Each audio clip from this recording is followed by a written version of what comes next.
Hemshech Ayin Beis, page 160. We're in the middle of chapter 84. So chapter 84, continuing from chapter 83, begins by citing the Pardes, Shara Kinuyim, analyzing the concept of a number.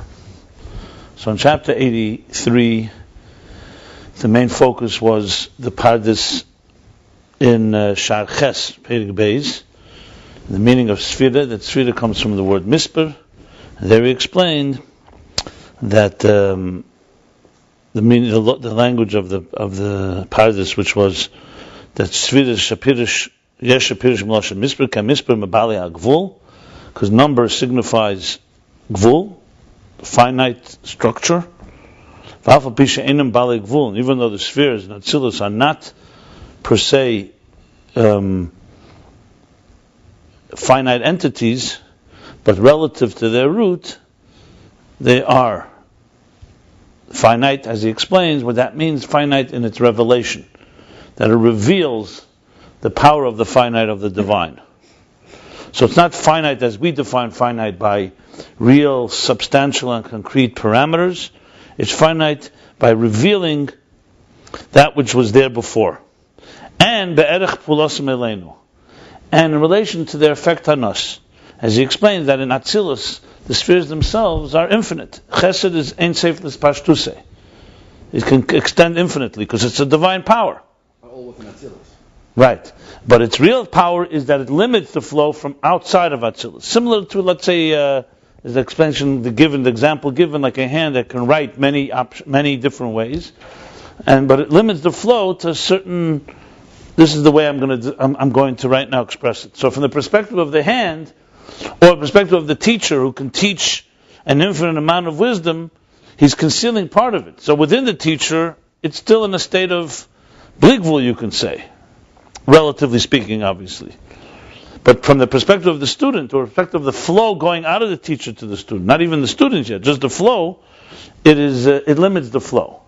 So atzilus is somewhat like you can, I'm thinking of it, maybe it's almost like if you remember, actually, he doesn't quote it here, but now it's very interesting, the Mareches, all the way back in chapter 8, I believe, he said, the Mareches says like this, I'm just reading it here, atzilus shekin v'atzalti. Remember that Rabbi Rashab is relying on a lot of what he wrote earlier. He's not repeating everything, but he says, "Shel gilia halam hari ein zeis chatzos." He says, "K'mishkos ha'marechas be'inyan atzil shelein is chatzos dover b'maitzel ha'netzel v'netzel. Action is gala koyach ha'komus v'achosim mekoyach ha'lapeil."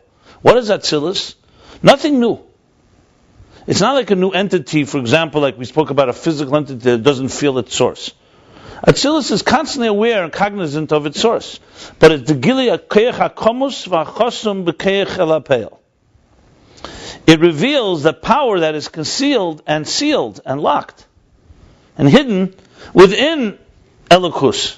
So we talk about Sefirah Sagnuzis, we're really just talking Shem HaMushal, we're just talking a language for us to be able to speak. So we say, it says actually in Eitzchaim, that Sefirah Sagnuzis, there's no 10 spheres there. It's a language because we're speaking of where did it come from, so there's a root for it. But atzilus is an actual existence, an entity, and all it is revealing that which was concealed. So, relation to source, yes, you can't call it pure bligvul because it's definitely revealing 10 spheres, and Eris and Kalim. But in relation to anything below atzilus, it is really just the revelation of the finite power of God to create existence. So we said yesterday it could be compared to, let's say, speaking, the artist speaking the piece of art, instead of just thinking about it. Or, he doesn't say the malchus. No, he doesn't say that. He says in the previous chapter, that's atzilus. Dibur, yeah. It doesn't on this chapter he talks about malchus. He doesn't mention malchus, and dibur generally is malchus, but there he just says, that's right, at the end of the chapter, he says, because that's why misper tzarich is bedibur dafka. He doesn't go into the details of it. That could be a tivur, that could be the more specific, that's why he goes now more specific. That's a good way of explaining it, but he doesn't say it literally. That's what I'm just saying, that's all. Malchus? I don't remember malchus in the previous chapter. I think Bekavona not, because malchus only comes in this chapter. Let's put it this way. In general, we're talking atzilus. Now, in this chapter, that's what I'm going to lead to now. I was just summing up that. So there, we say it's dibur. That's why you count b'dibur. Because there he's talking Sefirah b'chlal. The part that says Sefirah is from the word mispar. Which Sefirah? All the Sefirahs of atzilus. It's not distinguishing. In this chapter now that he established that, so bottom line is atzilus is, in the context of number, it's revealing a hidden element that was there before. In chapter 8, it says, Exactly the same basis. Exactly. That's why, he doesn't. He says in the chapter throughout, he says, "Commotion is bar leil, commotion is bar leil." But when you look there, this chapter 83 is very consistent with that whole Gilead Helm that he speaks earlier about what atzilus is. But now he's speaking, as we spoke, more in terms of how the finite comes into being. Remember, again, there's two elements in the finite. There's God's power to create finite. For all practical purposes, from God's perspective, that's just as powerful as the infinite. And there's, from our perspective, what finite is. From our perspective, finite is is reality. We don't relate to the infinite. But if you talk from God's perspective, the finite is just another power of His. The question, however, is how do these two meet? How does God's power of finite, so to speak, connect to our relationship with finite, which is so tangible and concrete? I think that's really the key element that we have to address. And that's why we keep, you get stuck, because we keep determining, we talk about finite and number based on how we understand number. Okay, but so atzilus is essentially the meeting point. Because atzilus reveals the number to us, which in turn in beriyah will take on shape and form and substance and become a real defined structure. So atzilus is a revelation of the 10, Eiris and Kalim, but it's still on an atzilus level. And then comes then there's the real gvul, as he says, gvul mamash, agbola mamash shaykh rak b'beriyah. Let's put it this way, we're the recipient. Like if the teacher is now communicating that there's 10 within him, we, the recipient, are only hearing the 10. The beriyah is like the makabel, is receiving and saying, okay, these are now the 10, until we come to a world like ours, where it's completely defined by structure. But that's why I gave the examples of the seed, of early stages, even in the physical world, where you see something that comes later, multiplicity, really originates in one form, which we can't even tell there the number. Even though there's no question a child that has 248 organs, Ramach Evarim, Shasad Gidim, were all included in the original seed, or in the original, put it this way, fertilized seed. The fertilized egg, rather. It's all there. So that's just an example. But the idea is that we're trying to have this meeting place. So that's where atzilus is Gilead Helam.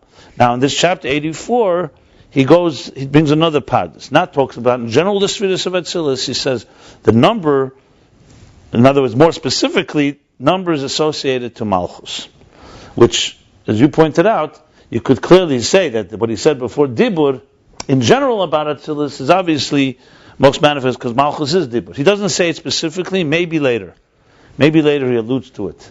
But the bottom line is now the shar kavanas of the pardas misprayom is not contradicting the other pardas.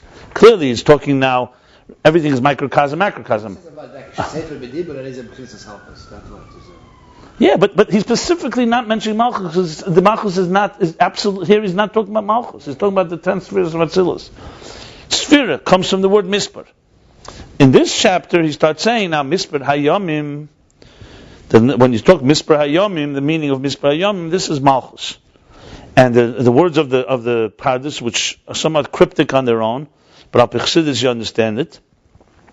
He says, why? Ki cheshben mispar liyomim el yenim, because malchus is the cheshben of mispar liyomim el yenim. In other words, there's a state of energy, the 6 energies of the 6 midas, which is also a number. But if you really want to, in somewhat concrete, somewhat distinct way, that's in Malchus. Because without Malchus, Malchus reveals these higher, I'm reading the pardas here,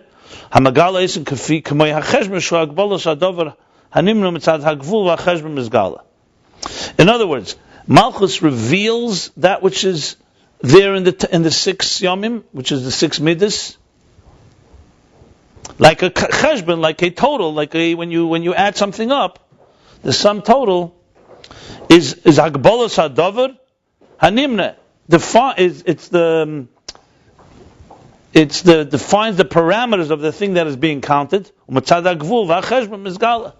And from this definition, from this sum total, it reveals that which was there before.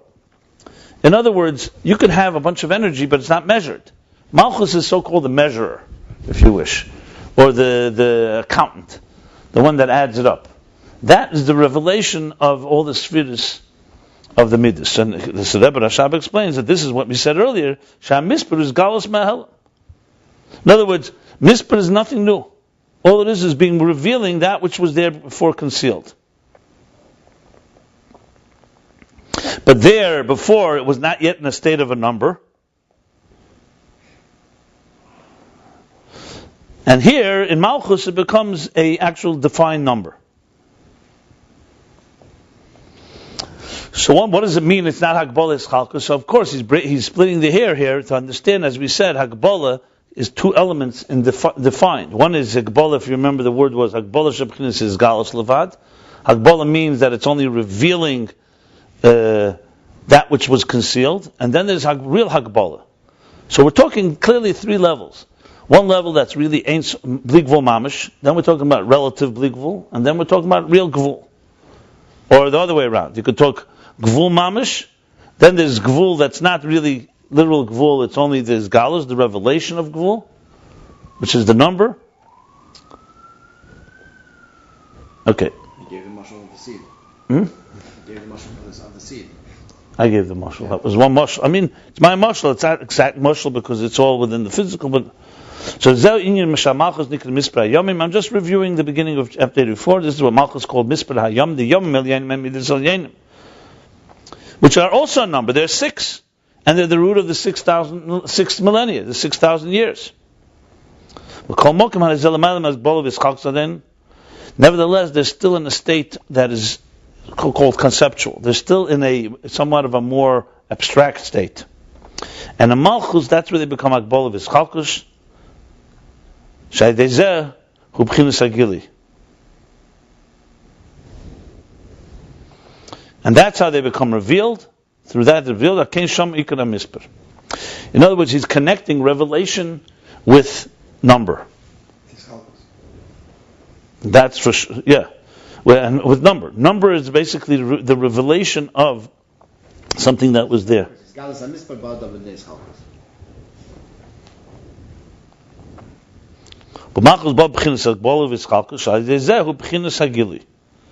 Through this comes the gili. In other words, if somebody gives you, let's say, a gift, he's going to say this a little later in the example, we'll learn it soon. Someone gives you a tremendous gift. Whatever it may be. We're talking about a quality gift. There's a lot of quality in it. We're not talking about just... So then you open up the gift. It's all in there, the treasure chest. And then you start counting. Let's say a treasure chest with millions of dollars. Or valuable, precious stones that are worth millions of dollars. You have no idea what the number is. You just see it's valuable. And you see as an entity, it's a very... Qualitatively, it's a very powerful thing. Then you start counting it. And then you appreciate the value of it. But what you're counting is there before too. You just don't know the number. When you see the number, you realize, wow, this is something, because we relate to the world of... So number, in the sense, is just revealing. Malchus, essentially revealing the treasure of the Yom HaMilyanim. Chesed, Gvura, Tiferes, Netzach, Yesod. Number is different than assessing the property value, let's say, or the value of something. Yeah, you could say it's the value. He doesn't say the cheshbon is also chshivus. I mean, numbers is you're basically dividing each individual number is a separate entity. No, but you're also appreciating. When you're assessing the value of something, then you're not dividing anything. You're just saying that. Assessing, if you give a number to something, you say this is the amount. That would have to be counted. Total amount. Fine. You're dividing 1, 2, 3. You're making separate. I think this is where he's going. Once I'm not sure what you're saying. Counting is counting. It's appreciating something that was concealed before. You didn't know the number, the amount, and now you know the amount. I'm talking very physically here. You get something that has a lot. Same thing you could say is even in seichel. Someone shares with you an idea. It's a very powerful idea. Then when you break it down into a whole bunch of pieces. I mean, that's all that I'm saying here. There's nothing. Basically, I just gave an example of how cheshbon reveals something which was there before, but now, as it's broken down, as he says, so by counting it, it reveals the value of it. Well, by counting it, they have 10 apples in a basket. You're counting 1, 2, 3. You got to 10. You say there's 10 apples here. But there's another way how to do it is by assessing the value of these apples. If not counting it, you're saying the value is whatever, $3. But how do you know it's 3? Because 10 times something. Each apple is, let's say, worth. You didn't count it. Where are you finding these two different levels of cheshbon here? I just told you. I just gave you an example. A treasure chest that has, let's say, $10 million worth of diamonds. Right. You have no idea that it's worth $10 million. You just know it's a lot. You get it. Now you start counting. And then it's valued. The amount, how many diamonds? What are you splitting here? What are you talking about? Counting is counting. Right. How do you know how much something is worth if you don't count it? You can't. Know how much it's worth. We're just counting how many diamonds there are. That's what I'm saying. And then you appreciate. That's called gili. You appreciate then what's in there. You don't want like the word appreciate. No, the numerical value of the amount of. Are we talking dollars here, or we're talking? What's the difference? Dollars. That's exactly what I'm saying. I don't know if we have to go to dollars. We could just see the amount, how many stones are here, or how many apples are here. But it's the same thing. By knowing the amount, you know the details of the value of it. That's basically the point here. It reveals the power of what you have there in specifics. I mean, I don't understand what the problem is. How many you have? Who cares? Is that a revelation? It brings you to value. What's the difference? What difference? And that brings you to understand and appreciate the value. So, if you go a step further, he doesn't say that brings you to the value. Why else would you want to know? What else? What importance is there to know the details? The marshal is not trying to bring that out. I'm just saying, what importance? Why is it important to know the gili? Why is it important to reveal the number? That's you're saying that on your own, huh? No. This is not mathematics. This is chassidus. He's talking about the value of elikus. What's malchus to two? Right. Bring the rules. Again, we're not talking here lines. We're talking havana. Havana is coming to explain that atzilus reveals the powerful, finite element of elikus. Malchus reveals the power that was there before of the edus of the midas of the yom melyanim. That's the point here. I gave an example in pure. The fact is, he's going to say this, but it's implicit here too. It's also clear. But this is not a mathematic book. It's chassidus. You remember I told you many times you can't read lines of chassidus. You have to understand there's havana here. He's not talking about. If this was in a book of accounting, you could say, yeah, we're only talking about that. This is a book of chassidus. He's talking about a elikus here. Well, Malchus reveals power. Mispid is a power. It reveals that which was there before. That's what bottom line. I gave an example of having something you receive, and then when you count it, you reveals its quality. Because he keeps saying, he doesn't say Shabbos, he keeps saying, he's talking about mispah, he's focusing on the number. I told you it's not a book of mathematics. You're talking to diuk in a word, and I'm talking to diuk in havanas in yonim. You're talking about the mashal or the nimshal? I'm talking about the nimshal. It's an example. Number is an example for atzilus. It's an example for malchus. Malchus is not just counting apples. Let's put it this way. You understand that? Malchus is not just counting apples. So Malchus is revealing quality as well as quantity by counting. Right. That's absolutely. I think it's quantity here. The whole mashal is quantity. Or just revealing that there's different qualities because there's a quantity. Can you explain to me the difference between quantity and quality when you talk about godliness? Explain that to me. If you understand that, then we'll talk.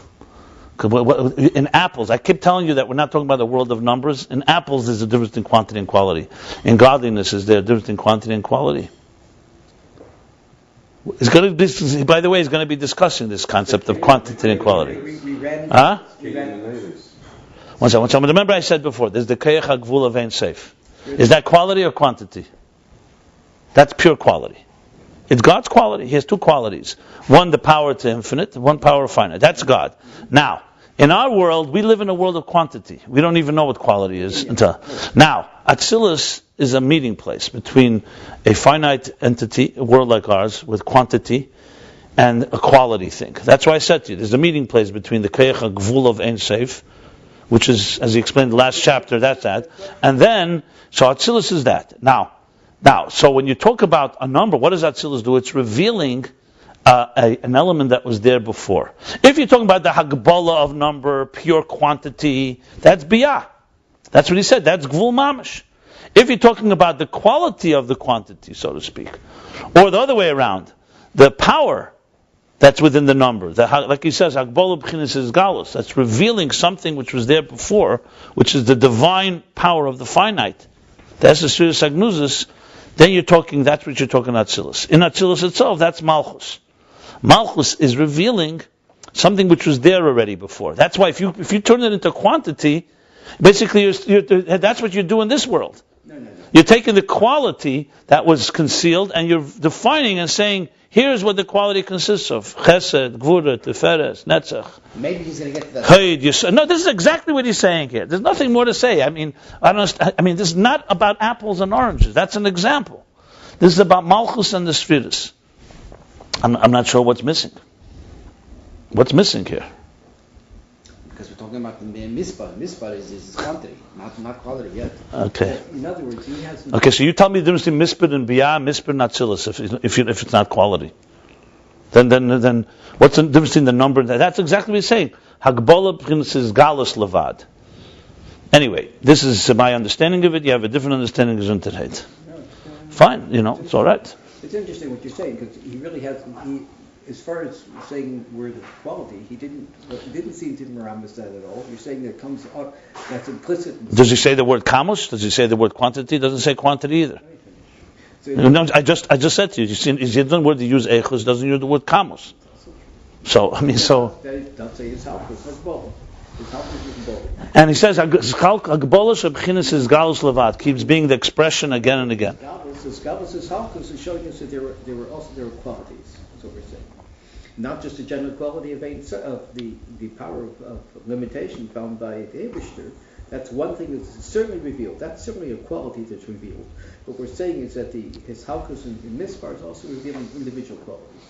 We talked about that before. We said we talked about before. We said as soon as you come under quantity, it has to be principally understood quality. We did talk about that before. It's not the first time we mentioned that. We mentioned that previously. Are you asking a question now? No, I'm not making a statement. We already ran onto this idea that quantity is implicit to imply, it has to imply quality changes.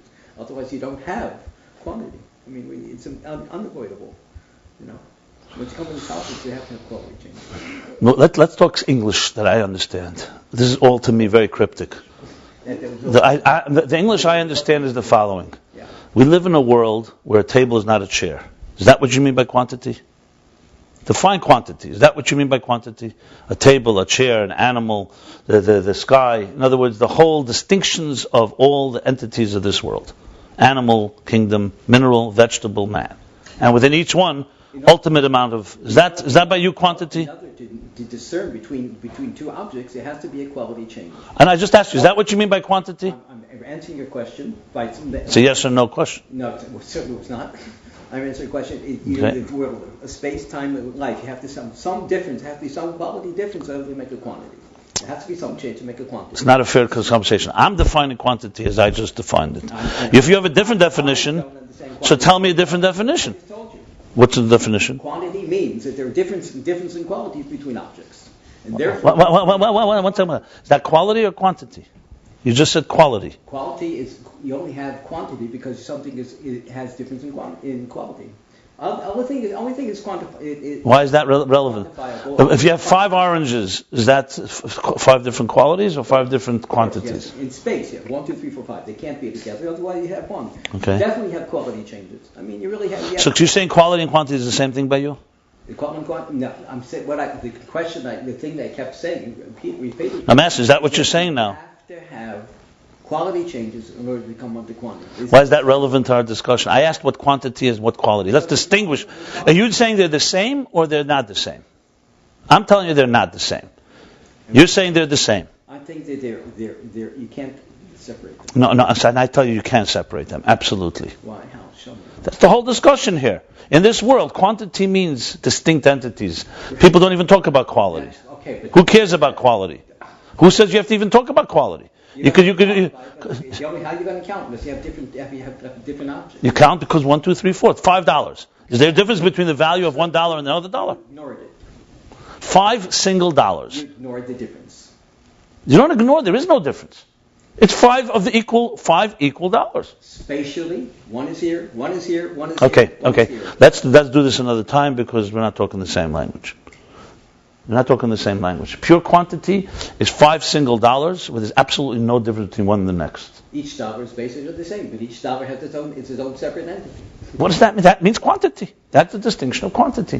Quality would be a $1 bill and a $5 bill. They're the same size, but their quality is different. That would be an obvious. Listen. As I told you, I can explain it. I understand. If you have another way, by all means. Okay, but you have. But we're not. But you can't impose your interpretation on mine because I'm not talking your language. Well, I don't see why you're not talking my language. Okay, that I can't tell you. I can't tell you. All I can do is talk my language. I don't understand. Yeah. Anyway, pure quantity is what I just said. Distinction of one thing and the next without talking at all about their quality. They may have a quality difference. They may not have. You know? Some people today value quantity and they don't value quality. There are people who have a lot of something and they don't have any quality in it. It's a common occurrence in this world. In Elikus, it doesn't work that way. Anyway, okay. Anyway, quantity and quality are not the same thing. That's the bottom line. The bottom line is, again, we're talking like this. God created a multifarious, a world of multiplicity, many structures. The general structure is 10 spheres.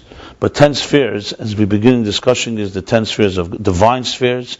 This is the revelation of God's power of the finite in the 10 hidden spheres.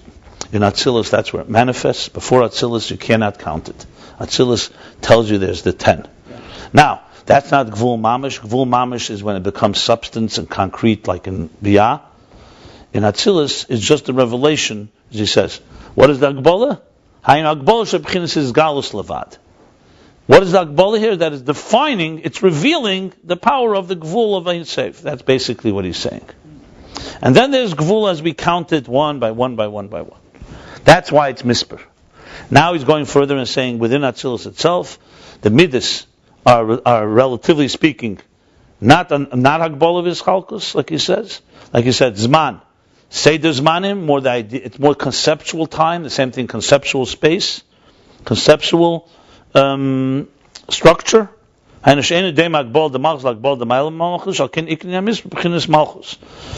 this is all connected to revealing. It reveals something which was there before, concealed. Whether it's Atzilus in general or Malchus specifically. I gave the example of, and this example is not my own, it's an example from the Alter Rebbe that's going to be used later, but it's an example that works very well, in my opinion, and that is, you get a treasure, and it's all there, but it's not yet in a level where you can count it. Then when you start counting it, you start valuing it. Whether this is quantity or quality, obviously it's mostly quality, because that's what it comes down to. But it's a quantity that helps you appreciate the quality. That's how I would put it. When you're talking about Elikus, when you're talking about oranges or dollars, may not be. I still think it is. Like for a person who gives you, let's say, a wad of cash, a bunch of singles, you start counting. Yes, each dollar bill is equal to another dollar bill, same value. But now you have now 1 million singles in your hand. That's a lot. You appreciate the gift that you received. This is a revelation that comes through number. Nothing new was added. When you finish counting, no new contribution happened here that wasn't there before. It's not like you got a new additional, but you have an appreciation and you have a revelation of what was there. It's the bottom line. The question whether he's focusing purely, clearly to me that Moshel, of course in the example you could say it's only purely, like I said, you count, but why would someone count anything anyway if it's not to appreciate its value? Just to know how many there are, that's also value. You want to know how many oranges you have, so you know how much you could eat. But it's really not the bottom line. The bottom line is there's a revelation counting. Let's move from there. Okay. Now again, we're talking about a bridge between real gvul and the power of the divine power of gvul. They're not the same thing. Real gvul is how we understand it. Real yeshus. Because let me give an example. Like in atzilus, as I said, the power, let's say, to write. As long as it's an atzilus, it's still a form of bli gvul, even though it's a chesed and gvura and so on. For many reasons. He explained it a little earlier as well. First of all, they're all divine, and they can go forever. It's just that the divine wants it to be chesed, not gvura. That's the only distinction. That's which is also the reason why they could, like he said before in the previous chapter, if you remember the parentheses, he said, they also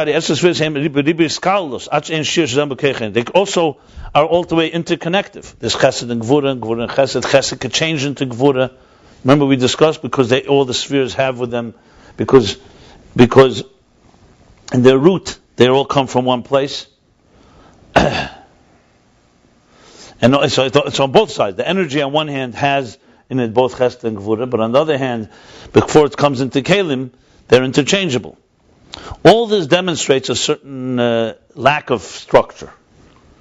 But on the other hand, it's also structure. This is the key interface that he's trying to explain in all these chapters. Atzilus is both structure and not structure at the same time. When I say not structure, not that it doesn't have spheres, that the spheres themselves are in a lesser form of tangible structure as our reality is. I'm going to give an example in real life, okay? Ahavas Yisrael. The Yerushalmi says, Talmud Yerushalmi, that it should be just as inconceivable that a right hand should hit a left hand that a human being should hit another. Why? Because we're part of one organism. So why is it possible? Not only possible, it's happening all the time. All the injustices, people hurt each other, even in subtle forms. Even if you're not hurting someone, you don't feel someone as much as you feel yourself. Like in your body, it's not that way. You don't feel your right arm more than you feel your left arm. The answer is because it's concealed. We don't feel it. It's concealed from us, this so-called integral unity. You go into atzilus, there's no such thing. In atzilus, chesed and gvura and teferes, they all know they're there. They all interact. In toyu, as we'll learn much later, they don't know that. There's a certain spiritual selfishness or spiritual self-containment because of their intensity, whatever the reasons are. Not yeshus as it is in Elam Hazeh. In Elam Hazeh is toyu, the worst end of toyu, just because we are yesh. We're not just individuals. You and I can be an individual, but we have in a body. We also have individual, right arm, the left arm. Look in nature. Trees are not animals, and animals are not minerals. Yet in nature there's that natural balance. So it's not distinction that separates, that divides us, creates divisiveness. It's the lack of understanding of the coordination of the distinction, or the importance of it. So in Elam Hazeh, we don't just have ischalkus. We have yeshus and ischalkus. That's already a potent combination. Huh? Right. But ischalkus itself, if you go into atzilus, ischalkus is part of koyach halaki. God wants koyach hagvul. He wants to be chesed gvura. So if you go in a pure world, that would be total Ahavas Yisrael, total unity. Not because everything becomes one, not because chesed becomes gvura. Right, in other words, chalkus is. That's why you have, for example, in the beriyah, last week's parsha, Bereshis. Bereshis bara lakim shemaim v'sa'aretz, v'hiyar v'yibeku yem echad. Okay, echad, like the Medrash says, why does it say yem echad, not rishon? You don't say rishon, sheni, shlishi. Not because not the first, because yem echad, unity prevailed. Achdus Hashem. That was the creation of Er. And Abisha says, v'yem lakim kitev. Then comes day 2. He creates separation. Separates the rikiya, the waters above and below. So it says on this day it doesn't say tev. There's no v'yem lakim kitev. Why? Because this day was the creation of machlekes, or more importantly, distinction. Right. Now, this doesn't mean machlekes was created on day 2 that there was actual war. There was no one to war with. There was no one around. I mean, there was existence. It means that God created the potential of 2 entities. In day 1, there can't be war even if they want to have, because there's no 2 entities. Everything oneness reigns. Day 2, the idea of distinction, as soon as you have 1 and 2, possibility for them to work in harmony, possibility for them to be divisive. The potential. So you can't say Tev. Day 3, Teferes comes and Shalom, Machriya B'neim shows that 2, the 3 can reconcile between 2 or shows harmony, Shalom. So day 3 have 2 Tevs. Not just Tev for day 3, because day 2 is also good. But it's not revealed good yet, because his chalkus can turn to divisiveness. If we didn't have different opinions, we couldn't be divisive. But different opinion per se is not a bad thing. Day 3 shows you could have different opinions, and if you keep Dvar Hashem Zu Alocha, which means Hashem, you follow God, you have bittul, two entities can work with each other, can complement each other, which is of course the purpose of existence. Everything throughout the creation is this way. God creates male and female as one, separates them, and then they find each other. Everything is this. God take Achdus Hashem, created as I said, a multifarious world, filled with distinction. Potentially, it could all go in different directions. And not only potentially, unfortunately, it has. Right? Everybody has their agenda. That's already the yeshus part. That's because we don't feel the source, or we ignore the source. If we follow the source, like a healthy human body. What's an unhealthy human body? Talk about autoimmune systems. When the immune system turns on itself, God forbid, if an organ if the body feels that a certain organ is an intruder, what will it do? That's big trouble. But we look at a body in a healthy way, or we look at nature in a healthy way before humans get involved. It's full of diversity. I mean, there's no more. The world is unbelievably diverse, and yet there's some coordination going on. Not just some. It's a coordination of one entity. The point I'm trying to make here is that if you talk about gvul as we understand it in this world, it already takes on also a shape of yesh. And once it's a yesh, you're not just talking about a number, but it's more than just we're distinct entities. 1, 2, 3, 4. You're talking about we're also entities that don't sense each other. Beriyah maybe not in asiyah gashmis and chumnis. That's where it is like that. In atzilus you have his chalkus, but you don't have divisiveness. I'm just giving an example of this, how this would be an application. He's not actually using these words. He's not talking this Aveda, but this is an example. Higher than atzilus, you don't even have. You have God's power to create the finite, but you don't have finite entities. A world of atzilus would be exactly like our world. I'm not talking about the gashmis of it and the yeshus of it. I'm talking about a world with all the infinite multiplicity, but all totally coordinated. Which really tells you that it is. So it's a number. It's clearly a number, because there's going to be a number of creatures. God chose a number. He wants to have these. Let's say 5 million species. And you count actually 5 million, and you appreciate that which is what God wanted to have. That's essentially what it comes down to. Atzilus is the meeting place between beyond number and number, essentially. Lower than Atzilus, you're getting now into real, what I would call quantity. Real, not just quantity, but then finally yeshus. Final real distinction to the point, real distinction, concrete distinction to the point of this divisiveness. Again, not necessary, but potential. And remember, these are all stages of one reality as it evolves. So we're talking about right now we have atzilus, beriyah, yetzirah, asiyah, and we have beyond atzilus. It's all happening at the same time. But there's different stages, dimensions of this. I hope that was helpful. It was to me at least. Okay. Well, that's why he keeps saying, because he keeps using the word, if you're looking back last chapter, and I saw it a few times, that's why I'm emphasizing it so much. He keeps saying it's Hagbola, but it's Hagbola b'chinas is galus. Like if you look in the middle of the page, here, this key line here, there's a key line. He goes like this. Then he goes like this.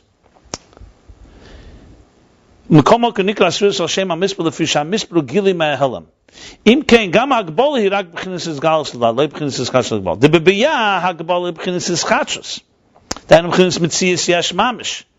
Aval be'in hamisper makish b'chinas is galus. Kein gam hagbol be'in hagbol b'chinas is chachos kim b'chinas is galus l'vad. In other words, there's two elements to hagbola. That Atzilus, the Akbol is only a Hizgalus. It's only revealing the diversity of God's plan, basically. And a beriyah is assumed Metzias Yesh, Mamish. And that's Ischachus. Which also explains what means Ischachus. Atzilus is not Ischachus, because Atzilus is not, what's new in this world is the Yeshus part. The idea that God wants a universe that is diverse, Atzilus knows that. Even Sefirah Sagnuzis in a way knows that. I don't know if it's conscious. But what is conscious is that it's disconnected, that it senses itself. That we are essentially self-contained entities, and we need to discover all this. That's a chiddush. That does not exist. That really is what yesh ma'ayin, by the way, means. As I explained yesterday, everything comes from God. Everything is yesh ma'ayin. Because everything is Gilead Helam. I mean, the yesh is not a Gilead Helam. But it behaves not like Gilead Helam. It behaves like a yesh. That's the key thing. Because it doesn't sense the ayin. It's not like it doesn't come from God. Of course it comes from God. But its personality is a yesh. Its personality is not a revelation. Its personality is a concealment. It's about itself, not about God. That's why the Alter Rebbe's Mechadish and Tanya in Ageres HaKedesh, how do we have this feeling that we don't feel our source? Atzilus can't have that. Atzilus is impossible for it to not to feel its source. All it is a revelation of its source. It would be like the sunlight not knowing there's a sun. It's impossible. So sunlight can't create a yesh. All sun can do is emanate light, which reflects itself. Atzmus, which is not a moeh, which is not a source of light, he can create, because he has no source, can create something that shouldn't even feel its source, which is obviously a chiddush. Chiddush in the sense, not chiddush like that from God. Obviously, for God to create yesh ma'ayin is just as easy for him to Gilead Helam. Not the effort involved; it's the way it's created. Huh? Very, very important. Yeah, because people make mistakes. Yesh ma'ayin, they think something from nothing. First of all, it's not nothing; it's God. So it's not nothing. And second of all, so everything is shlei berach to God, or everything is berach to God. It's subjective feeling, but I don't understand discussions why it's not atzilus, because it's still something. No, there is an element. One second, let me clarify. We're talking about this side of things. There's another. Atzilus is nothing outside of godliness. Obviously, compared to the infinite amount of their atzilus is also a chiddush. That's the other side of it. That's why this whole discussion that sometimes atzilus is Gilead Helam. The best contrast is ourselves. That's the best, because we for sure are not just Gilead Helam. We clearly look what we do most of the day, if not all the day. We're not busy revealing godliness. It's not our. We don't even feel it's our function. Or maybe we feel it, but we don't act it. That's what that yesh is definitely something. That's the dirah. That's what God wants. Atzilus, the Tanya says in Perek Lamed Vav, Atzilus, from a point of view of Atzmus, Atzilus achieves nothing. All they're doing, revealing what's there. The achievement is in this reality here. Now, Atzilus achieves for us, and also for God, because God wants a plan and wants a interface. So obviously Atzilus plays a role. But just for Atzilus itself, if there was no lower levels, there would be no need for Sefirah and no need for Atzilus. That's what he said clearly. Yeah. So you could argue it all the way down to asiyah. With that argument, say the real asiyah ruchnis, you could argue. Everything to ruchnis, you could argue that way. That's what he says. He says in Tanya, Tachtan and Shein Tachtan. It has to be the lowest of all levels, because anything above is just a revelation. So at the end of the day, asiyah is the one that counts. Asiyah ruchnis, gashmis chumris, even more than gashmis. That's why I said yesterday, I've said several times, to understand these chapters, you have to take number as a symbol, basically as a broader term. It's not just talking about physical numbers here. We're talking about the description of the schalkus, so what means distinction and division and so on. Now, let's go on here. The plot thickens, trust me. This morning in the early year, we're Tufshin Lamed Gimel, and it's unbelievable. They talk about discussion, and nobody. It's like we have to start all over. You just clarified, but for 1 hour, nobody understood. I thought it was a subjective thing, like you were just saying. It's so unbelievable.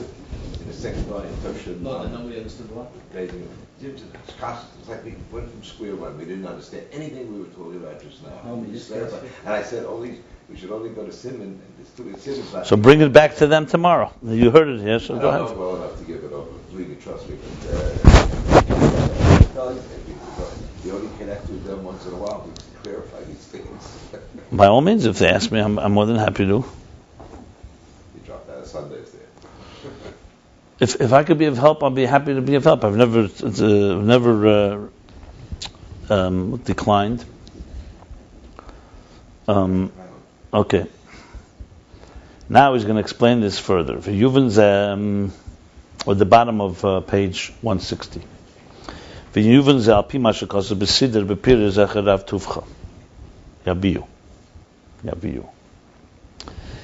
We will understand this according to what it says in the Siddur. The Siddur is referring to as the Mittler Rebbe composed a Siddur called Siddur Imdach.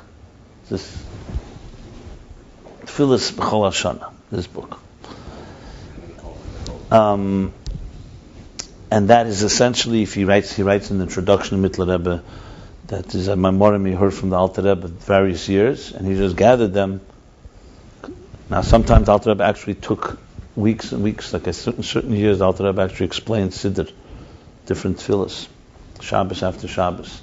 But he gathered them all together in one book, which was published in the time of the Mittler Rebbe. This was published back then. Mittler Rebbe was an actual publisher of books more than anyone, of all the Rebbes, besides the Rebbe, our Rebbe. Friedrich Rebbe a little, but the Mittler Rebbe actually published books. All his books were prepared for publication. Teres Chaim, and Derech Chaim, and so on. And on all the Yom Tevim, you have Shara Munah, and Shara Yichud, Shara Eira, and Chanukah and Purim. On all the Yom Tevim, and beriyah Hazeir. So there he collects, and so based on this Siddur, a beriyah in this Siddur, which is really a beriyah of the Alter Rebbe, now the Alter Rebbe, he's going to explain this whole idea of number. And this requires a little introduction. Let me tell you what it says there. He's going to basically cite what it says there with plenty of additional explanation. Now, it's interesting, if you remember back, we learned Baruch Shamar, remember the 5 levels? That's also based on the Siddur, on the Baruch Shamar, earlier explanation. Earlier in the Siddur, Baruch Shamar, right before Ashrei. So at the end of the day, Ayin Beis is slowly becoming a beer and tefillah and davening. If you really gather, you can literally see a structure of tefillah emerging. I've already identified quite a few places. Later he speaks about Remimcha L'kei HaMelech, which is also Ashrei. L'kei HaMelech. Yeah. So anyway, briefly, let me just tell you what it says in the Siddur there, and then we'll learn it inside here. We could learn it inside Siddur too, but maybe we'll do that afterwards. He teaches the words Zecher Rav Tuvcho. Zecher, by the way, Zecher is with a segel. That's how we're taught to say it. Zecher Rav Tuvcho Yabiyu literally means to remember that your great goodness, the greatness of your goodness. Yabiyu, that that flows, expresses itself. Yeah, Lavia. Hinni Mavia. Yeah. However, Al Pi Chassidus, the Alter Rebbe explains Zecher Rav Tuvcho, as you'll see, every word is precise. He basically is talking about all the hashpos, which means all the transmissions of goodness that God bestows upon us. And he begins actually explaining it, interestingly,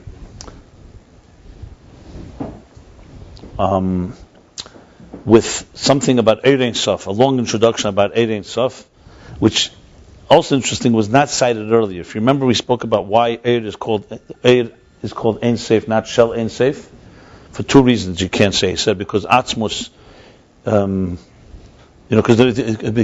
Atzmus would be called Ein Tchila, that's a better name. And the second reason was because you can't say Ein Sof on an etzem because Ein Sof is hispashtus. Ein Sof means it extends, and the etzem, in essence, doesn't extend. So Ein Sof, there are things that could be Ein Sof that are not Ein Tchila. There are things that have no end that do have a beginning, and Eir is itself Ein Sof. Chassidus, the Alter Rebbe brings in this Maimer an additional reason that for some reason the Rebbe Rashab did not cite earlier. The additional reason is because you can't say an Atzmus, an Eir, you can't say Well, I'm sorry. Let me clarify. Additional reason why what Eir is about. So he says Eir Ein Sof is Gilia Helam, not Etzim and Hispashtus. Because, for example, because you can't see Etzim Hispashtus implies that something is in one place and it extends outward, like the sun and sunlight. Gilia Helam means everything is there and it's just revealing itself.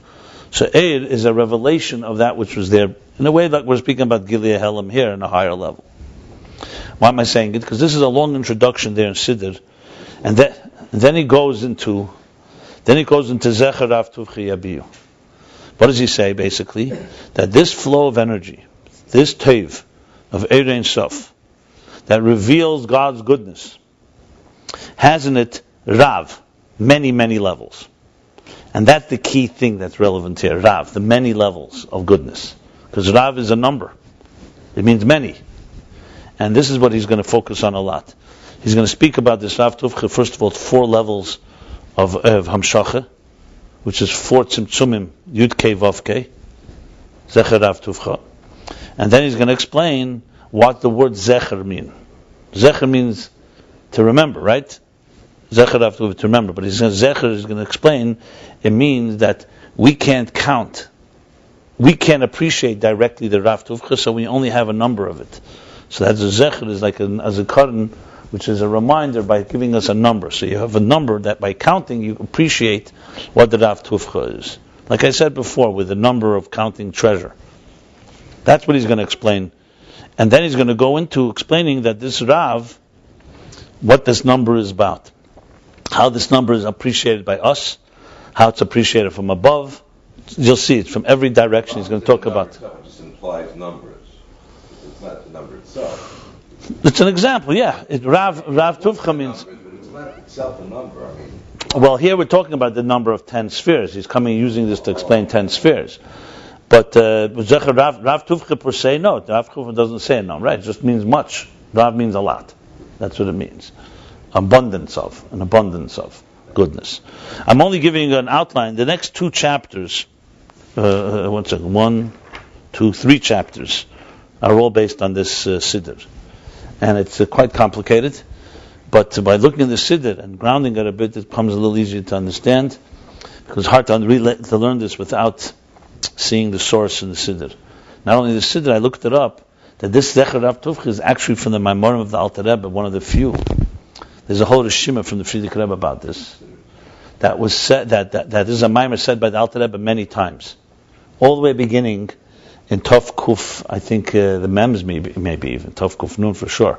In other words, this whole concept that he's going to bring here in Ayin Beis is something that the Rebbe discussed many times over the years, Maimorim on this subject matter. If you look in the back of the Siddur, he brings all the stages of when he said it. When are they going to come out with it in Seekers in English? Yeah. So let's learn it inside, and I think we'll understand it better. But as I said, much of this is the language of the Siddur with explanation of the Rebbe Rashab. As far as I can find, I didn't find anywhere else in Chassidus that explains the Siddur, except here the Rebbe Rashab. So this is like this is like a Chiddush in Ayin Beis. That's not discussed, but it all brings it all together. Remember, he's discussing Sefirah and Misper, so he's connecting it all. Okay. So he says, the Pirush, here's what he explains there. Rav Tuvcho, hu inyan ribuy yesodos.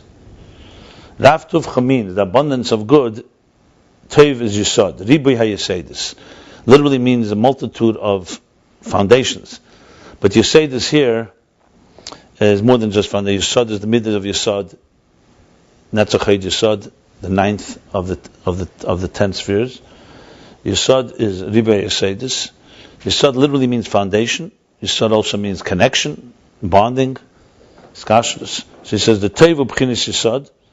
The word teiv, Rav Tuvcho, is the level of yesod. The kumeshakosov imru tzadik ki teiv. Like it says, imru tzadik ki teiv, because tzadik is always the level of tzadik yesod elam. So whenever you see tzadik, you're talking about tzadik is like a foundation of the world. So it says imru tzadik ki teiv. What can connection to godliness from the world. It's not what he uses. That's going to be the explanation here, yeah. So that's proof that tev is yesod. Imru tzadik ki tev. Liyas ki kol hashpa b'chinas yesod. Why? Because every transmission comes from yesod. Remember, in the spheres, you have like this. You have chacham bin adas, then you have chesed gvura teferes netzach chayid. Yesod is comparative to the organ that transmits, and malchus is the recipient, like zocher nekeva. So yesod is the transmitter. If you take all the spheres, they all transmit through yesod. Yesod is like the funnel, the channel through which all spheres transmit into malchus, which in turn descends into beriyah. Now remember, malchus we just said is number. So yesod is the transmitter of all this good. What's that? Okay, so that's tuv. Rav Tuvcho. What's the Rav Tuvcho? What's the Rav? Much abundance of yesod. If Rabbi says riboy hat tzimtzumim. Yesod, let me just explain before we continue. Yesod, how does it transmit? Like a funnel, it has to tzimtzum. If you're going to take chesed, gvura, teferes, netzach, and transmit it to lower levels, what yesod's power is not just that it transmits, that it also knows how to channel it. Channel requires measuring and determining the flow. Not like Malchus does. He said Malchus is the ultimate counter, but yesod is the one that channels it. So what does riboy yesodos mean? Meaning Rav Tuvcho, that's riboy tzimtzumim shamashpia mashpil u'metzamtzum etzatzmei l'tzerech hashpa. These are the multitude of concealments, contractions, that the mashpia, that the transmitter, mashpil u'metzamtzum etzatzmei, lowers himself and diminishes himself in order to transmit. He's going to explain there are 4 general levels now. Like a chasam. Yeah, chasam goes down, like a chasam. Yeah. Shezeh inyan, in the parentheses, yeah, shezeh inyan sheyesod nikra tev, and this is the inyan why yesod is called good. Shehu masha mashpia mashmus atzil haskasher ala makabel tzimtzum atzil lefierach hamakabel. That's why it's called good. What's the connection between good and this? Because it's the goodness. It's for the goodness of the recipient. That what the mashpia, the transmitter, lowers himself to connect to the recipient, and conceals, diminishes himself, commensurate to the recipient. So that's why it's good. So Rav Tuvcho, when you say Rav Tuvcho today or tomorrow, just keep that, or we'll say today. Rav Tuvcho means the abundance of these tzimtzumim, of these yesod, riboy yesodos. That's the language from the Siddur, means from the Alter Rebbe. So the Alter Rebbe used these words. Like for example, the transmission of intelligence. Yeah. Not only that, also the example, most of this is from the Mittler Rebbe. It's really from the Alter Rebbe. So we're right now reading words of the Alter Rebbe, whose 200th yard side is this year. So she's giving out like an example of the transmission of intelligence from a transmitter to a recipient. She has tzimtzumim, that has within it several concealments. And in general, there are 4 concealments, which he's now going to explain. Tzimtzum Aleph, the first one. The first concealment, to conceive, to find this radiation, this radiance of intelligence that is appropriate for the recipient. Dahainu shamoyer, dahainu sheme'er seichel ha'atzmi. What does this mean? This tzimtzum, that from the eir seichel ha'atzmi, from the energy of his essential intelligence, shalom hashpia, of the transmitter, yinimtza eir seichel hashaychel mekabel, should be found a dimension of intelligence that is appropriate and fitting to the recipient. That's a tzimtzum. So as soon as the mashpia, when he's on his own, he's learning his way. As soon as he's thinking, I want to now transmit this to a student, even if the student's not there, even if he hasn't even begun transmitting, there has to be a certain allocation of resources, so to speak, where he's some tzimtzum, where he's moving away from purely his own interests and level of comprehension to transmit. Now he has to explain, as it's known, that the Seichel Atzmi, the essential intelligence of the transmitter, is not commensurate at all to the recipient. And the proof is, you see this all the time. Go to a teacher, a great teacher, the way he's understanding it, a student who's lower than him is not going to understand it on his level. And definitely not etzem ha-seichel. Ubechdei lahamtze eir seichel ha-shaychel mekabel. And in order to conceive of, in order to find lahamtzi, to more than general lahamtzi, to be mamtzi. So it's like to innovate almost. To find, to innovate, to conceive of a seichel, eir ha-seichel. Listen, of an energy of seichel that is appropriate, that's fitting to the recipient. He has to conceal, he has to contract and conceal completely his seichel, his intelligence. He keeps using the word seichel because he's not talking about the seichel itself, the idea itself. He's talking about the intensity of the idea, the intensity of the concept. And then can be found the air, the energy, the intensity of the seichel that is appropriate for the recipient. Remember, in seichel you have like also eris and kelim, not just the brain and the mind, but also in seichel itself. When you transmit seichel, the kelim are like the words you use, the concepts, the examples. The eir ha-seichel is more like the quality and the intensity and the quality. So you could have of the idea, yeah. So really what a teacher has to do is both. He has to be mitzamtzum, both the eir and the... In other words, cannot be with the same intensity. Like, for example, a teacher may understand an idea and 1,000 other ideas, they're all connected. So you have to take away that intensity. And it's quantitative, not qualitative. It's both quantitative and qualitative. What I just said now? The or part of it. The or is more qualitative. Qualitative, but the intensity suggesting that it's quantitative instead of this part. No, that's not what that's one thing. I didn't say the second thing. The second thing is the intensity. No, there's an intensity when a person knows many ideas together. He has a certain higher understanding of the whole thing. More than the total sum. Yeah, right. The era, right. And when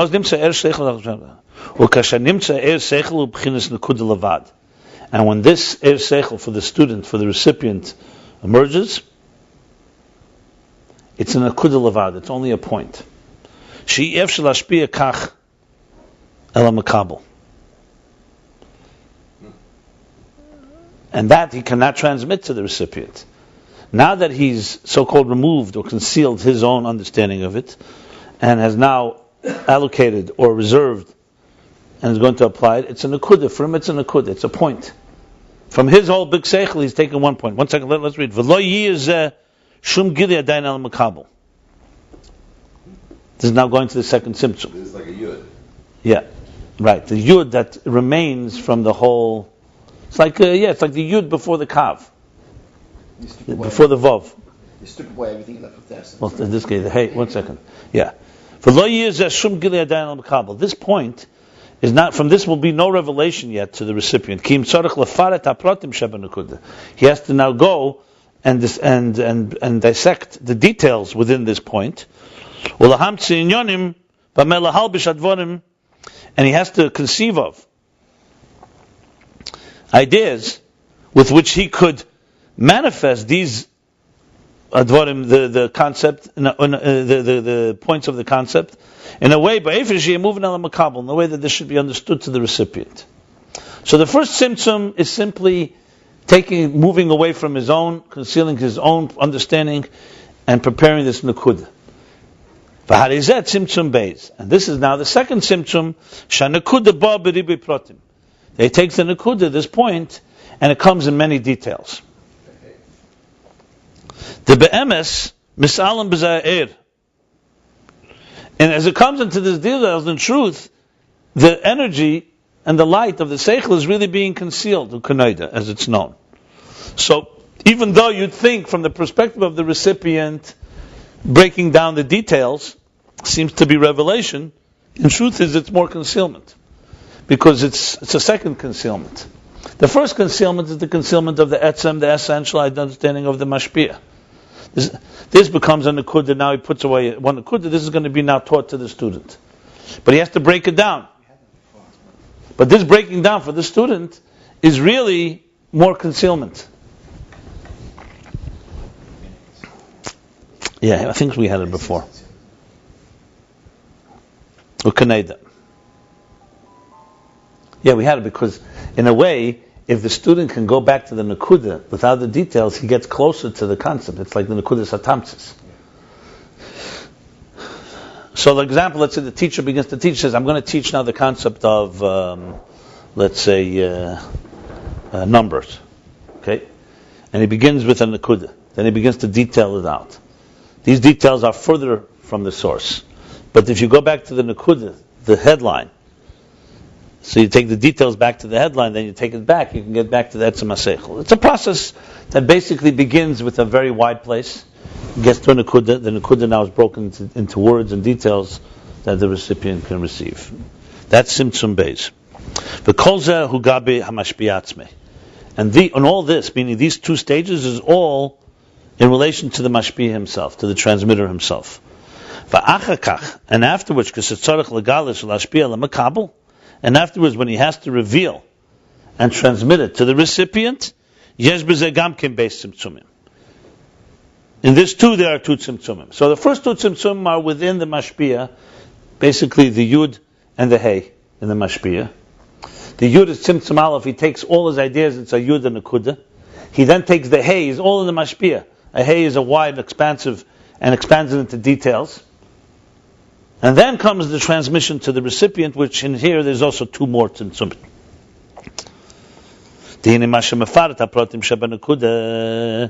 Because now, which he broke down, dissected the details in the point, which is tzimtzum 1 and tzimtzum 2. It's all still in his own thought. That's not yet relationship with speaking, with communicating. In order to actually transmit, he has to organize his words. How to transmit, and how to direct, how to channel. Make it palatable. How is Mechalkel Chaim translated? Mechalkel, he bestows. Okay, but here, nourishes. Okay, l'chalkel dvarav, meaning he's trying to say that it means more than just breaking down the word, to organize. Also to, there's a word for it, to, like a scalpel, to, not carve. L'chalkel dvarav. To, not shape, l'chalkel dvarav. Yeah. There's a word. When you choose the right words, not just choosing words, you choose the right words. Precision. In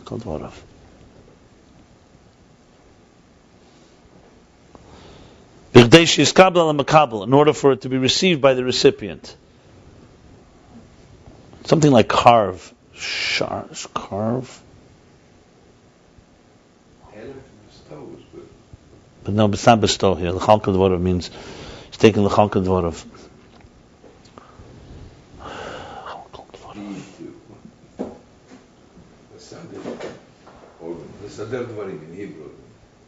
That says the Sadr Dvarim says the word before.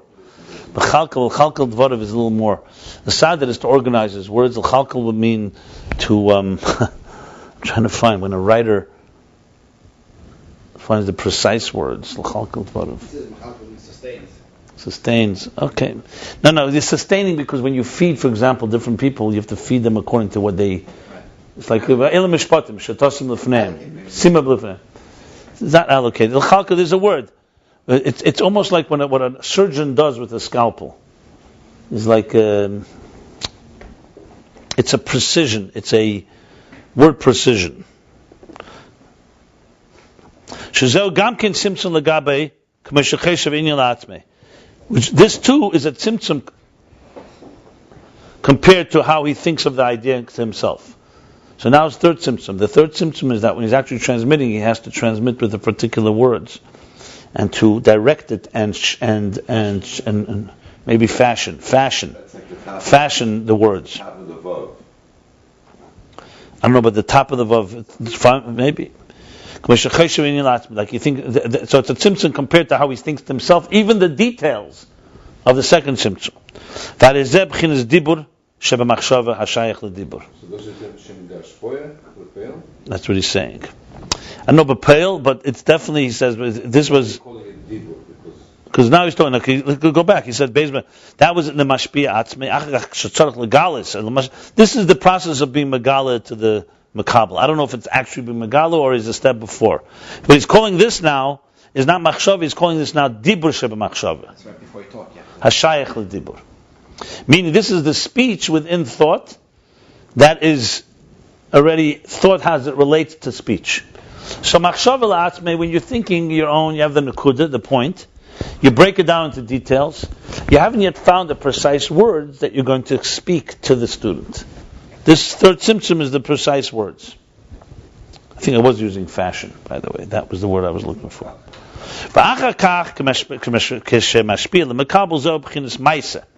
And then when he actually transmits to the student, that's maaseh, that's action. So we have machshava dibur maaseh right here. That's action. This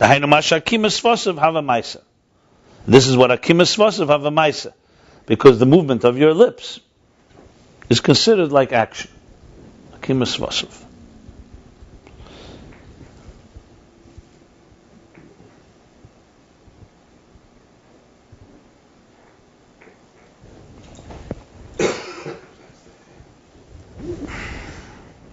Did anything change in the selection of words from the third stage to the fourth stage?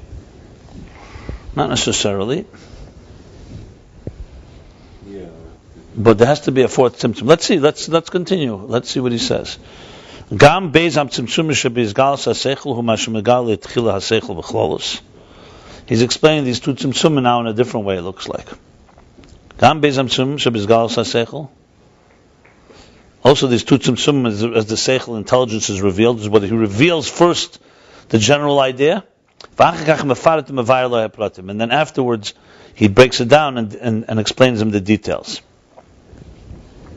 So it looks like it's a little differently how he explains these two tzimtzumim. That's what it seems like to me. Is that, what would you think? Is that correct?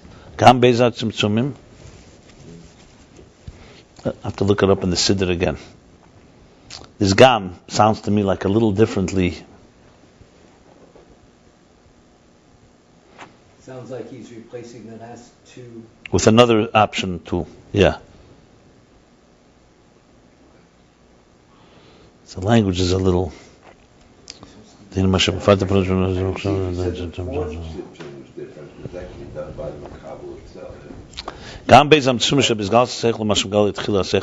definitely two different ones, because before the last two tzimtzum, the third and fourth before was he finds the right words, and then there's the actual, that's dibur, shemachshava, and then there's maaseh, which is when he actually transmits.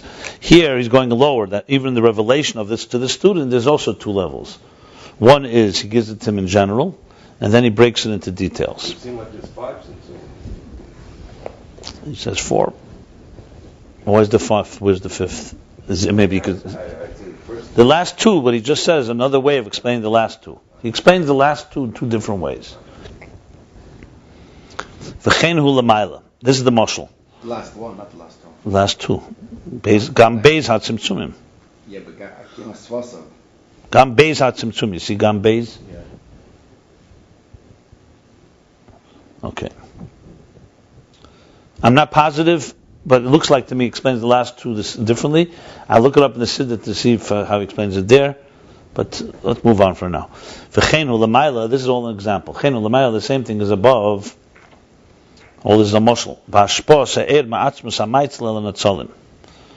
In the transmission of energy from the source, of the source of the emanator to the emanations.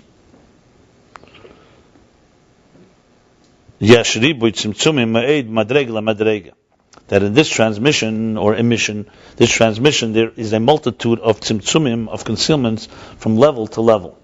Remember, Rav Tuvcho, he's explaining the Tuv is what? Tuv is the ribu yesodos. Rav Tuvcho is the ribu yesodos of the transmitter, the source, transmitting all these levels is for the good of the student. of the recipient. And in general, there's 4 levels. So he says, after there's many levels. The general 4 is just a breakdown, but it's really many more. Ukanei de binyan tezvav vav in the emes v'yatziv, as it's known, the 15 vavin. When we say v'emes v'yatziv v'nochen and so on, so there's 15 vavs. That, you don't say, you don't have comma. You can say emes yatziv v'nochen. There's vav, emes v'yatziv v'nochen and so on. Shein tezvav, you say, what are the 15 vavs? What's a vav? A vav is hashpah. A vav, remember, is always a transmitter, because it transmits a channel. They are the 15 yesodos. They're the 15. The vavs are 50, but vav in tiskater. Vav in tiskater is in zaman b'shvach. Right. So there's also 15. No, he says the vav in tiskater. The vav in tiskater. Yeah, this is also from the Siddur.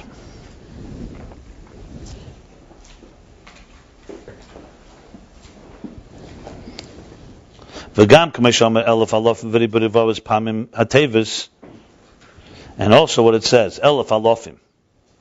Elef alofim means elef alofim means 1,000 thousands. That's 100,000. 1,000 thousand is a million. Yeah. Elef. Yeah. V'ribur vavos, so ribui is 10,000. So 10,000 10,000s.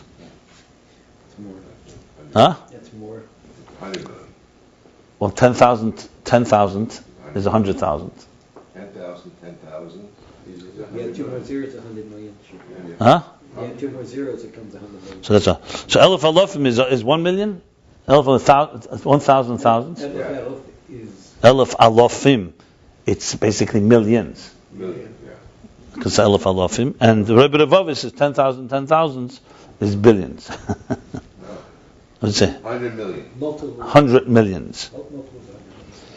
Pamim hatevis, meaning that so elef alofim Rebbe Revavis pamim hatevis, that are the Rebbe, thousands of thousands and tens of thousands of 10,000s of times.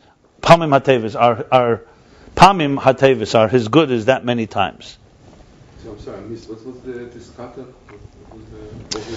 The vav tiskater is expression as Amr b'shvachin, as he says. I'm not sure the translation. He's looking it up. I think it means it referring to yesodos. What does vavin mean? How does he translate vavin? May the Shekhinah be surrounded by the 6 loaves on each side, and may they correspond to the 2 sets of 6 loaves in the other articles of the Beis HaMikdash. The vavin. What is tiskater? It's kateris. Yeah. How does he translate that? The actual words. This is for this. Which one? Shechinta. Oh, Bevavin is the 6 loaves. Yeah, the Shekhinah be surrounded by the article, 6 loaves on each side of the table. Maybe Bevavin is the 6 Friday loaves. night kid? No. Oh, so it's 2. What is he saying? 2.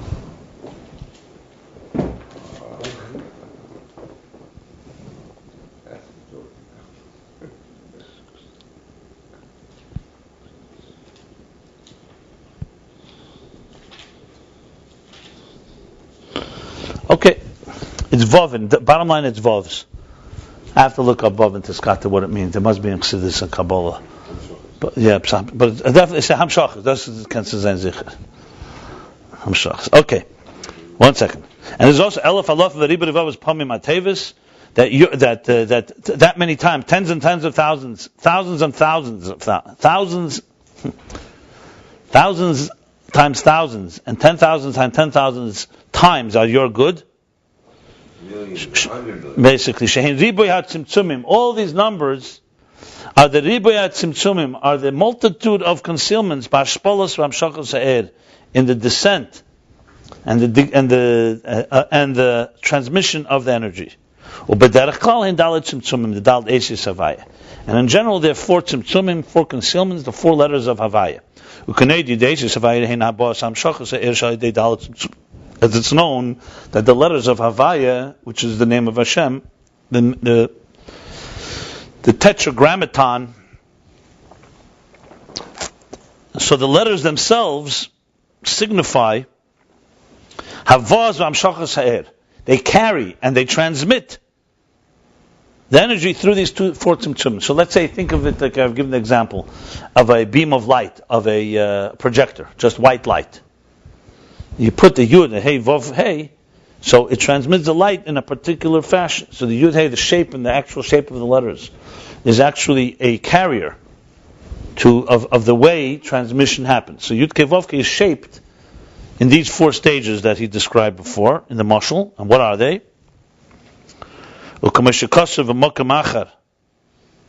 it says elsewhere, the bamshachas hakav me'erein sof, kav is a vav. That the transmission of the kav, the ray of light from the infinite light, yesh b'zeh Shem Havaya, has in it the Shem Havaya. The kav has yud ke vav ke. The yud the Shem Havaya hu reishis hamshachas hakav k'mo shul l'mayla ma'ak. The head, the top of the kav, of the transmission of the kav, is like a yud. This is how it is above ak. The first transmission after the tzimtzum is a yud. L'mayla ma'ak, Adam Kadmon. V'ahei ubchinas Adam Kadmon. And the hay is the world of Adam Kadmon, the primordial man. Shezeh ma'shaba b'ribui pratim. This already brings the nekuda of the kav, the yud, into many details. Ukamayim et sefer mabit, and like we say, sefer mabit, glance and see, sefer, look. More than glance and look, which is what we said earlier. If you remember, we learned about this Adam Kadmon. That is that one snapshot, that one glance that contains all the details of existence. V'akol behelam adayin. So it has all the details, but it's all behelam. It's all concealed in the mashpiyah still. It's still the details within the nekudah. So you have one tzimtzum, the yud of the kav. Ak is tzimtzum 2. V'havav, then comes 3. The vav, the line. Hubchinis yetzirah de klolos. That's yetzirah de klolos, like a kudim and a kudim. Vahei, and the final hey in the nimshal, in the mashal, yeah, the first way. Vahei hubchinis hashetach atzilus, and the hey is already shetach. It's now a plane. It's a space. That's where atzilus, where the eres and kelim come into full body. Doesn't always say that you give up. Sometimes it's yud, atzilus. This is different. Yeah, this is of different ways. Here he's talking in kolos ishtalshlus. Sometimes yud is chachma, bina is hey, midas is za is vav, and malchus is. But it's all microcosm, macrocosm. Atzilus is mamash maaseh l'chera. In this case, and we talk about this is from the perspective of atzilus the klolos. This is the whole picture. I think he's going to say now the more broken down one. No, atzilus the klolos isn't that before the tzimtzum. But here it doesn't say that. He doesn't use the atzilus the klolos. He doesn't use atzilus the klolos. He uses the nekuda of the yud of after the tzimtzum, because atzilus the klolos is not a tzimtzum. Right, so We're talking about after the first tzimtzum is the yud, that where the kav begins. Because he's talking here for tzimtzum. He's not. They're talking Rav Tuvcho. That's where it begins. No? Yeah. If you technically, it's malchus ein sof becomes the beginning of the kav. Which is atzilus, not the klolos. Yeah. There's a whole new Vav K that exists. Yud ke vav ke is throughout all ishtalshus. You'll find it everywhere. You find it in every dimension. From before the tzimtzum, to make the tzimtzum is actually also Yud K Vav K, but now we're learning it from the point after. Yeah, he's talking here from beginning. Right now, this interpretation is from the tzimtzum down. Yeah, the hologram. That's the one. It's the hologram. Same formula all over. Yeah. The gam l'mayl mazeh. He's now giving another, explaining another way, and also higher than this. Hayud ubchinas nekudas reshimu. That the yud, the first yud, instead of saying it's the kav, he's saying now it's the point of the reshimu. The reshimu is the residue, that remains. The what do we say? Reshimu we said was the impression that remains after the tzimtzum. The nekudas zekalel kol mashizgal b'chol seishtalshus. This point encompasses within it everything that will reveal in the entire cosmic order. Vahei, this is another interpretation. Higher. This is a higher interpretation. Vahei u'inyan hareish lamed aleph sha'arim the elam malbish. This is already from language of Emek HaMelech, by the way. The first explanation that I just said is more Eitz Chaim. Emek HaMelech is the Kabbalah of Rabbi Yisrael Sarug, who was also a Talmud of the Arizal, but he introduced the Shima you don't find anywhere in Eitz Chaim. Reshimu and malbish and levush. Whenever you see those words, that comes from the Kabbalah of Rabbi Yisrael Sarug. Reshimu, you don't find find that the Shecher Kedem, where's that coming No, Emek HaMelech. It's a different student of that Arizal that was Magal of that. So this took from all the students? Yeah, well, it's a whole parsha because Rab Chaim Vital, the student of Arizal, writes in his introduction that he's giving a shavua that Arizal said, I'm the only one. And he does Asa is learning any other thing. Wow. So the Rebbe has ha'aris about this, that the Alter Rebbe began quoting from Emek HaMelech and Mishnah's Chassidim, which is also a student of the Yisrael Sarug. Yisrael Sarug was a student of the Arizal who left Tzfas, went to Italy, but he had students who he taught things. He also wrote some Sefirah. He wrote a sefer called, not Shivrei Luchas, what's Yisrael Sarug sefer? Shever Yosef, I think. Not that is Rab Chaim Vital. So the Rebbe has whole things that the Alter Rebbe is also a figure. He also has a power. He basically the Rebbe has a whole sikh in Tav Shalamet Ches. I think it's printed somewhere. The same thing is, by the way, there's a shvua that also you shouldn't learn Meir Nevuchim. You're not allowed to look at Meir Nevuchim because it was only made for the perplexed, because it can confuse. Also from that tkufa, the Rambam writes in his introduction. I think so. Yeah. So the Rebbe brings, it's a whole thing. There's a Shal Shetshuva from Yisrael, from Yosef Irgas, from Shem Ramunim. He has a Shal Shetshuvas. We all ask the question, so how do we learn it? Basically, they found there's a halachic question about this. If someone, let's say, writes a sefer and then asks others to learn it or something, it's a whole parsha. The Rebbe spoke about it in Lamed Ches. It's interesting. We're not talking about. He didn't. Chaim Vital doesn't say the other Kabbalah is not Torah.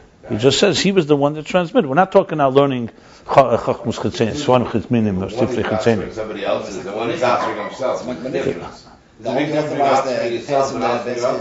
It's a whole parsha. It's not for now, but I could show you some sources for it. And bottom line is, the Rebbe brings notice that once the Alter Rebbe brings Mishal Sidim Emek HaMelech, it's clear that we can learn that. Shashua Melech Batz Musay is a language from Emek HaMelech. Sometimes it says Chassidus that's brought Dafka Emek HaMelech, not in Eitz Chaim. There's quite a few. Reshimu is a concept not in Eitz Chaim. Chassidus explains that you could find it hinted to once you know it's there. But it's a language that you find in Emek HaMelech. I don't know. That's a question you could ask. They're all called Achronim. They're not Rishonim. They're all Achronim. It doesn't matter. It could be because the Gili had to be in stages. I don't know. But in the same. We have Ein Lanu Ella our Shalshelis. What would I say? For me, I don't know about an Arizal and a Chaim Vital without an Alter Rebbe anyway. So what's the difference? Yeah, Whatever he says goes. They're all called Achronim. They're from the same epoch. They're all Achronim, and the later Achronim could over. There's discussions in this. We don't have to be creative. There are discussions in Shuvish halachish questions.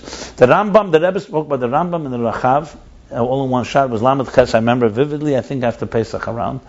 I think they didn't make a liquid out of it. I think there's even a sikha, one of the Likutei Sichos about it. But the bottom line is, the second language he's using here, I see, the language of the Shimu, and Reish Lamed Aleph Sha'orim, the Elam HaMalbish, is from Emek HaMelech. So what is he saying? What's the Hey in this? So the Yud here is the Shimu. The first one was the Yud is the Kav, the beginning of the Kav. Ak is the Hey. The Vav is yetzirah the Klolos. And the Hey Achrena, the last Hey is atzilus Shetach. Still the Plotis. Here, which is asiyah the Klolos. By the way, it is asiyah. That's Akim Besvatz, it is asiyah the Klolos. Here, the Yud is the Kudus HaReshimu. He says the Lamaila Yeser. So the Shima clearly is higher. Reish Lamed Aleph Sha'orim are 231 gates. The Elam HaMalbish, to be specific. Elam HaMalbish, there's malbish and there's levush. Malbish is the one that dresses up in a garment. The example that he uses in Emek HaMelech is that Erein Sof, this is not brought in Eitz Chaim. Erein Sof is like an entity that had no garments. He dressed himself, he's a malbish. He dressed himself up in a levush, and then he folded the levush into 4, and that becomes what we call the tzimtzum, and so on. That's the language of the Emek HaMelech.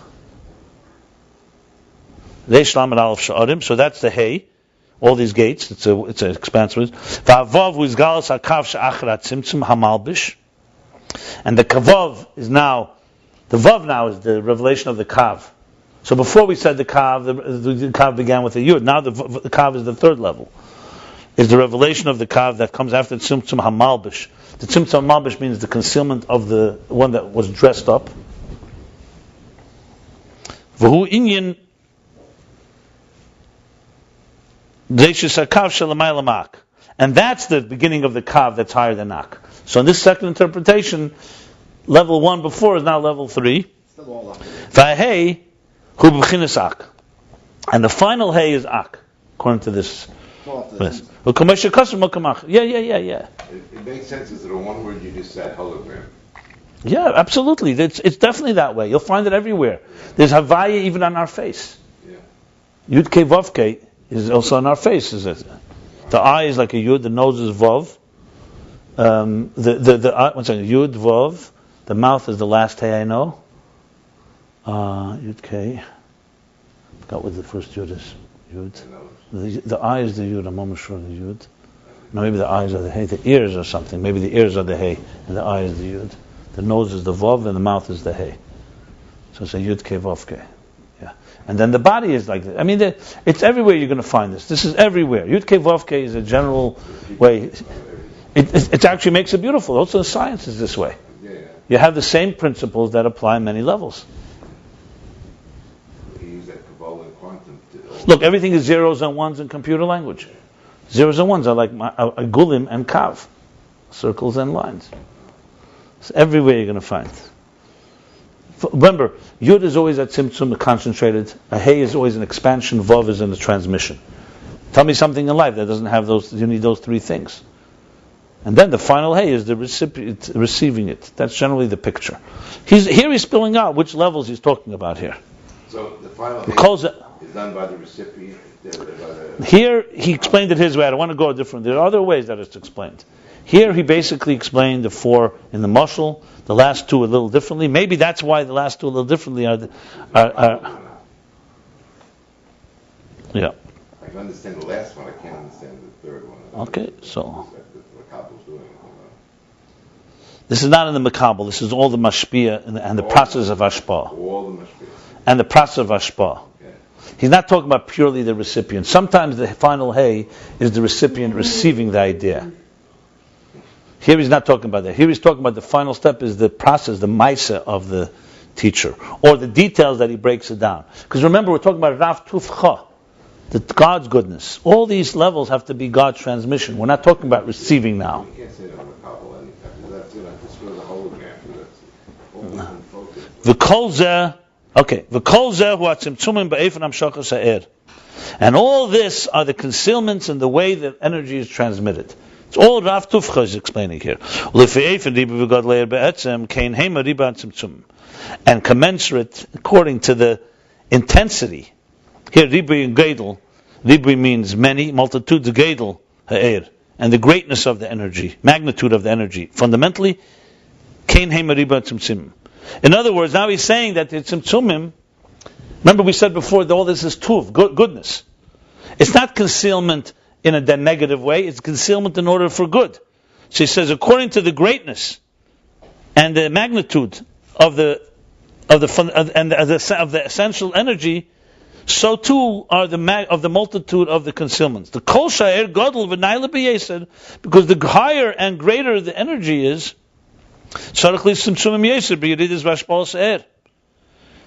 it requires more concealments in the descent of the energy, till it should become commensurate to the recipient.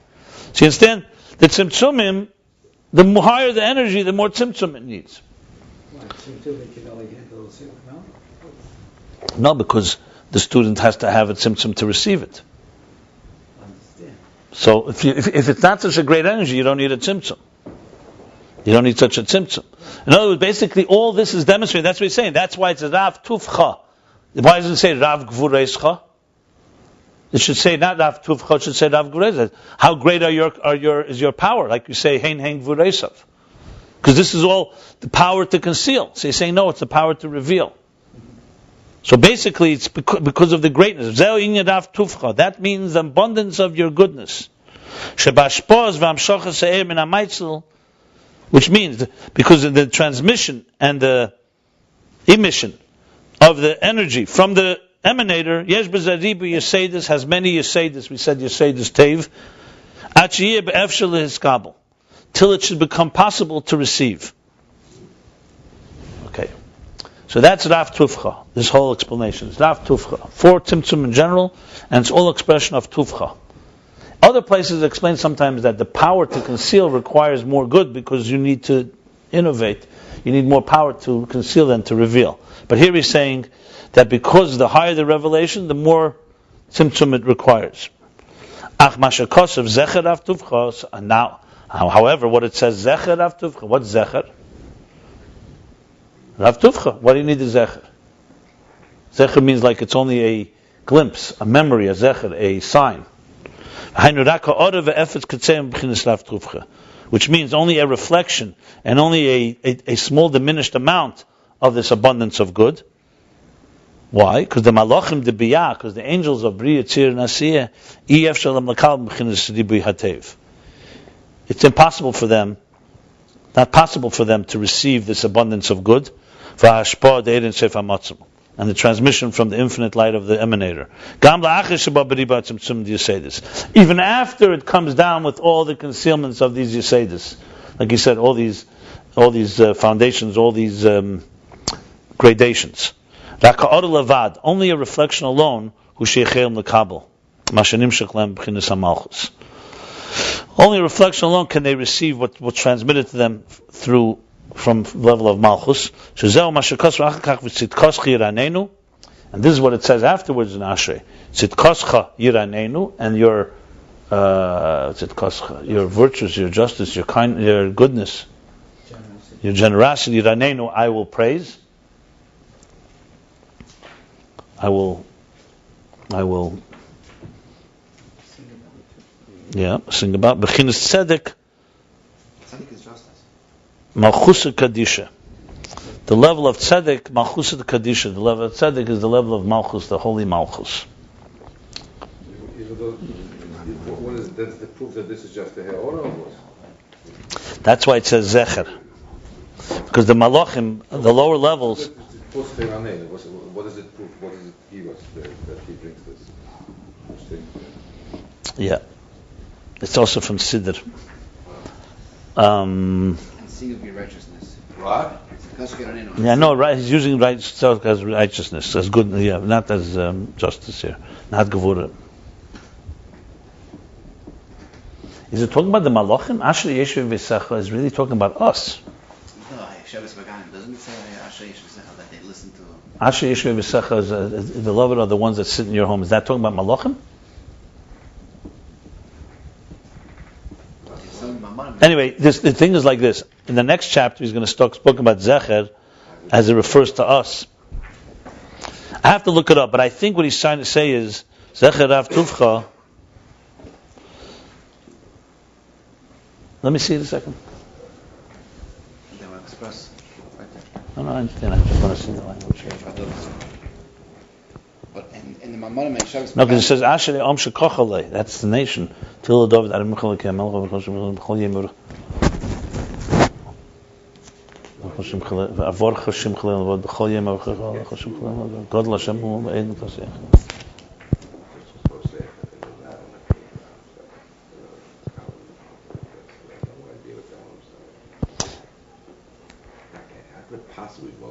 It's because they will express the remembrance of your abounding goodness. It looks like it's talking about we're talking about they, the malachim, who will express. So the malachim only can express zecher, only a reflection. They don't really get the hashpah from atzilus itself. They have to get it through malchus, which is only a reflection. That's what tzidkos chiranenu. He said, no, not necessarily. It's about us. But we're speaking also about them, like we say in Kaddish. We're speaking, it looks like, because it says they will. I have to look up exactly in Siddur. I'll look it up and I'll explain it further tomorrow. But let me do the kitzur. Ubeshara kavonas kosav misper hayom b'malchus. In Shara kavonas he says that misper hayom is in malchus. Ki hu megala de hayom elyeinu. Because ki hi megala shar hakinuyim. I'm sorry I said it. Because it's usually Shara kavonas from that Rizal. Shar kinuyim. Right. He writes, Misper Yomim Malchus, I actually look it up here, because Malchus reveals the Yomim Elyonim, the higher supernal days, sheyesham misper aksheinu b'chinas hagbala v'yischalkus, where there is a number, but they're not yet defined, defined and distinct. But Malchus b'chinas hagbala, and the Malchus they come into a defined, distinct state. And through this they become revealed. We'll understand this according to what it says. Zecher Rav Tuvcho. These are the many yesodos, the foundations, the teiv of the transmitter. Tzimtzumim. These are the many multitude of concealments. And in general, there are 4 levels of tzimtzum. Like for example, in the transmission of intelligence, Havaya. Here he doesn't sum up what they are. And above there, the 4 letters of Havaya, Yud Reishis Hakav, Hey Vav Ke Biyah HaKlolim. Here he says it differently a little. I mean, he says the same idea. The Yud is the beginning of the Kav. The Hey Vav Hey is Ak, is Biyah HaKlolim. Biyah Klolos is Ak. Yetzirah Klolos is the Vav, is Akudim, right? And asiyah Klolos is atzilus Pratis. Gam, the second interpretation, Yud Reshima, Hey Elam malbish, the world of the dresser-upper. Vav Gilia HaKav, the revelation of the Kav, Hey Ak. Second interpretation. And the angels receive only a reflection from this energy that comes through all these concealments, the Rav Tuvcho, that comes through Tzedek Malchus Kadisha. Tzidkos Malchus Yiranenu means like this. It means Rav Tuvcho Yabiu. Zecher Rav Tuvcho Yabiu. We remember the greatness of your good, the abundance of all your tzimtzumim. And we sing the praise of your tzedek of Malchus, because it's coming through Malchus. Basically, it's coming through Malchus. It's not yesod directly. It's through a reflection. Okay, so we finished chapter 84, page 160 through the top of 162.